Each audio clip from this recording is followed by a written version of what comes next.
The last time I blinked, it was already behind me.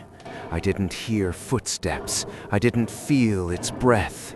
I just knew it had moved forward. And I understood something worse. No matter how fast I run, it always arrives when I close my eyes. The question isn't what it is. The question is how many more times I can blink before I disappear. I'm standing in a hallway that seems to never end. The lights flicker with a faint buzzing sound, as if the place itself were struggling to breathe. Everything is still, too still. There's no wind, no echoes, no signs of life. I know something is wrong, but I can't name it yet.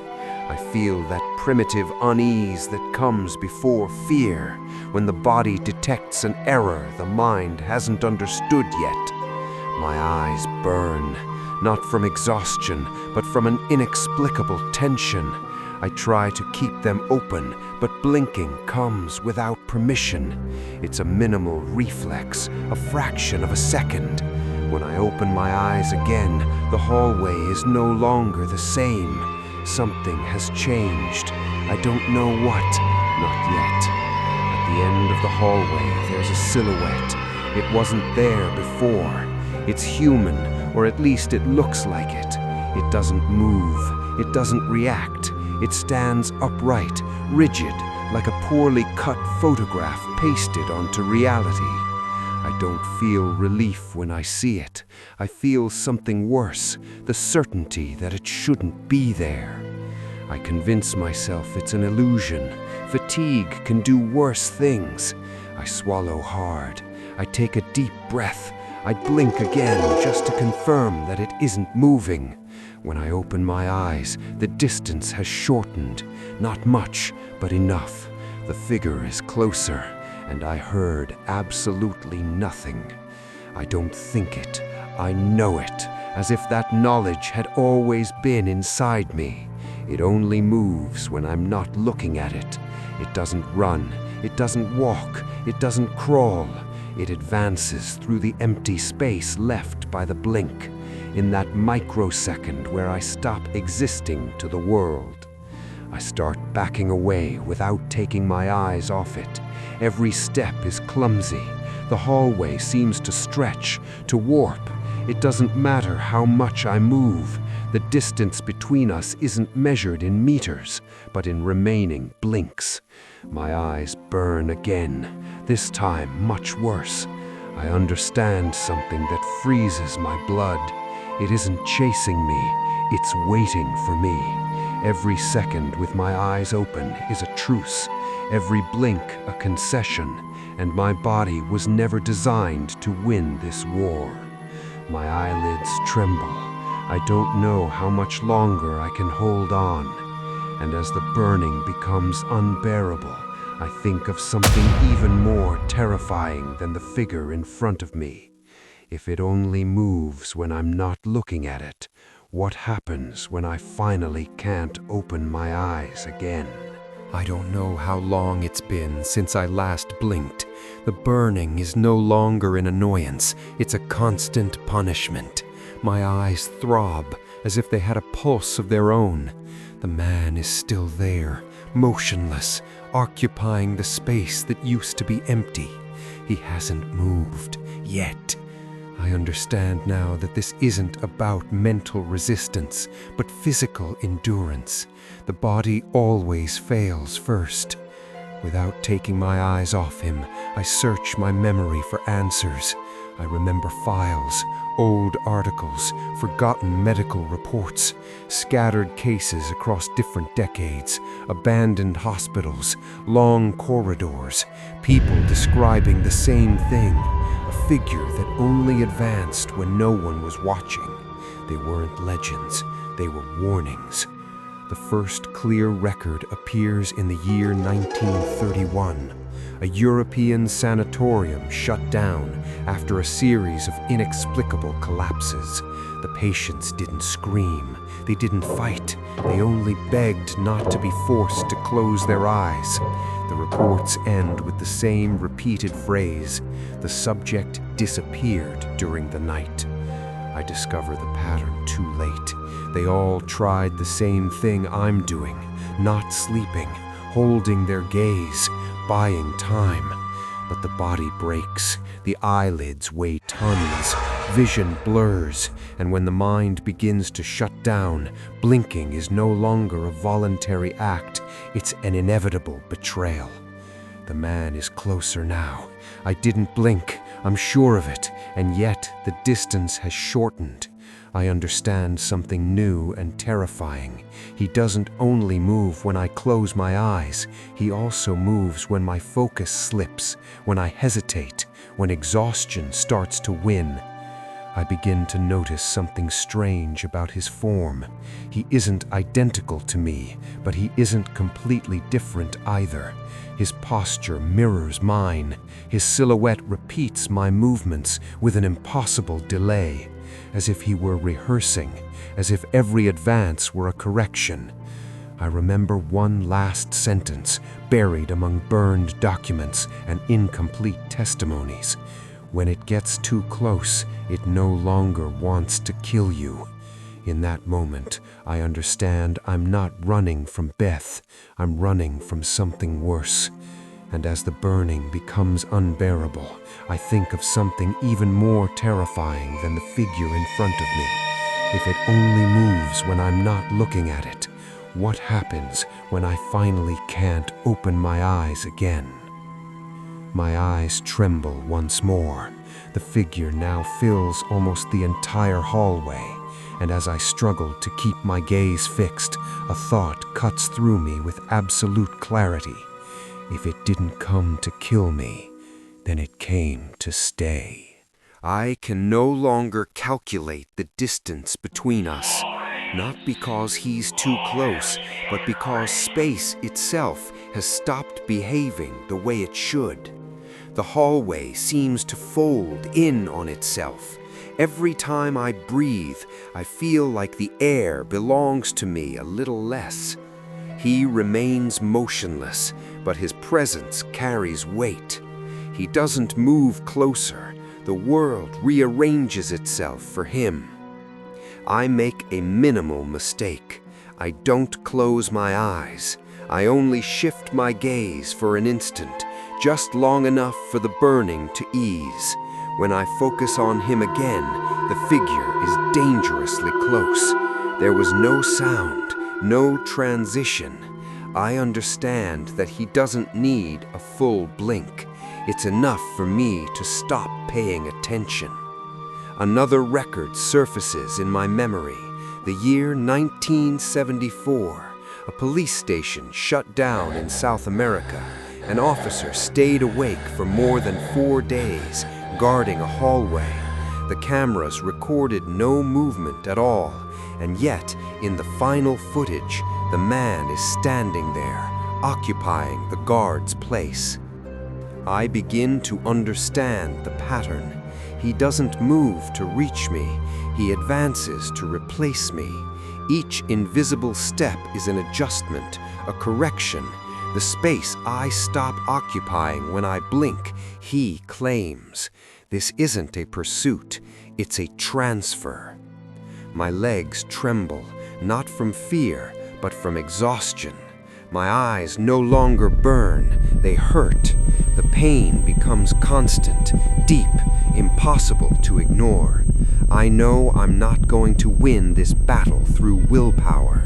The body always demands its blink. It always collects its debt. I notice something new on his surface. It isn't skin, it isn't fabric. It's reflection, as if his form were made of remnants, fragments of those who failed before. For the first time, I have the sensation that I'm looking at myself from the outside. I understand the truth with unbearable clarity. It doesn't matter how long I resist. It doesn't matter how much I know. The end doesn't depend on me, but on the exact moment my body does what it has done since the day I was born. Close its eyes. The man is a single blink away. I feel my eyes beginning to fail, and in that instant a thought cuts through me with absolute terror. When he arrives, he won't need me to disappear.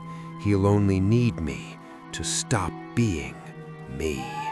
Something in the hallway no longer responds to me. The lights flicker without rhythm, as if obeying another presence. The air grows colder, heavier. I have the feeling of being a visitor in a place that used to be mine.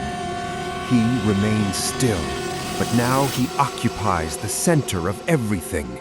I, on the other hand, begin to feel peripheral. I start losing fragments of time. I don't blink, and yet there are gaps, micro-voids where I don't remember breathing. The man is closer every time I focus on him again. I understand that it no longer depends solely on my eyes. Something inside me is also giving in. The year 1992. A hospital shut down after a massive blackout. The generators worked, the cameras did not fail, and yet for 17 seconds the hallway was empty, and then someone new appeared. He was wearing the uniform of a doctor who had been there hours earlier. My eyelids lower by barely a millimeter. They don't fully close, but it's enough. When I focus again, the distance between us no longer exists. He isn't in front of me, he's on top of me, not touching me, overlapping. I feel pressure in my head, as if something is trying to settle inside me. Memories I don't recognize surface and blend with my own. Places I've never been, different hallways, yet identical. I understand that he isn't entering my body, he's entering my place. I see my reflection on a metal surface. It blinks, even though I don't. Its movements don't match mine. It's slightly ahead, as if it were practicing being me before I stop being myself. I understand that resisting no longer means buying time. It means prolonging the replacement. Every conscious second stretches the process, but doesn't stop it. The man isn't in a hurry. I am, because my body is reaching its final limit. My vision blurs. The pain is absolute. And just before I completely lose focus, I understand something that paralyzes me more than fear. When I finally blink, I'm not going to disappear. I'm going to stay watching from the inside. The blink arrives the way sleep does, without asking permission. It isn't a full closure, it's a collapse. I feel the darkness flood my field of vision, and for the first time, there is no resistance possible. In that minimal instant, something rearranges itself. There is no sound, no impact, only a certainty that drops like a slab of stone. When I open my eyes again, the hallway is calm, too calm. The lights no longer flicker. The air doesn't weigh on me. There is no figure in front of me. For a second, I think it's over, that I survived, that the fear dissolved with wakefulness, but the relief lasts less than a breath. I try to move, and my body obeys, with an imperceptible delay. It isn't paralysis, it's misalignment, as if the commands have to travel farther before returning. I look at my hands, and something doesn't fit. It's not that they aren't mine, it's that they no longer fully belong to me. I walk down the hallway and feel a presence behind my eyes, not at my back, inside, as if someone were looking through me, learning. I understand that it didn't replace me completely. I'm still here, watching as someone else uses my continuity. I remember the last report I had read. It never spoke of death. It spoke of deferred full occupation, of subjects who kept living, working, smiling, while something learned how to be them. I hadn't understood the phrase. Now I do. Every blink after that no longer gives it an advantage. Now it gives it practice. I feel my gesture sharpen. My memories rearrange themselves with a logic that isn't mine. It isn't in a hurry. It's perfecting itself. I am only the mold. I understand now that it never wanted my end. It wanted my duration, my routine, my place in the world. When it finishes learning, I won't disappear. I'll still be here, watching from a fixed point while someone else blinks for me. Now I know why no one could ever explain it completely. Because when the process ends, you are no longer the one telling the story. And there is still one last blink left. The world goes on as if nothing ever happened. I walk through familiar streets, greet familiar faces, follow schedules I remember learning my entire life. No one notices the difference. No one suspects a thing. I do, because every movement feels rehearsed. Every gesture arrives with a precision that isn't human. I no longer decide, I only accompany. I look at myself in a mirror and find no relief. The image returns a steady gaze, too steady. The eyes blink with perfect cadence. There is no fatigue, no error. I understand that it is no longer learning, it is ready. I remember the last line of the old reports, the one no one knew how to interpret. The original subject remains conscious. They never spoke of rescue. They never spoke of release. They spoke of continuity, of observers trapped behind their own gaze. I understand that my role did not end with the replacement. I am the warning, the memory that cannot be erased, the mistake someone else will repeat. Because now I know something I didn't before. It doesn't appear out of nowhere. It activates when someone sees it and understands too late. I see another person stop in a hallway, hesitate, feel that first chill. I recognize the exact moment, the instant before the mistake. I want to warn them, to scream, but I have no voice, only sight. The blink happens. I see it from this side. I watch as the figure moves a little closer. There is no surprise, no panic, only repetition. The process is clean, efficient, perfect. Now I understand why it never runs, why it never attacks, because it doesn't need to. Time works for it. Eyes always fail, and there will always be someone who blinks first. If you're watching this, if you imagined it, if for a second you thought about blinking, then you already know how it begins. Because the man who walks when you blink never left. He was only waiting for you to look.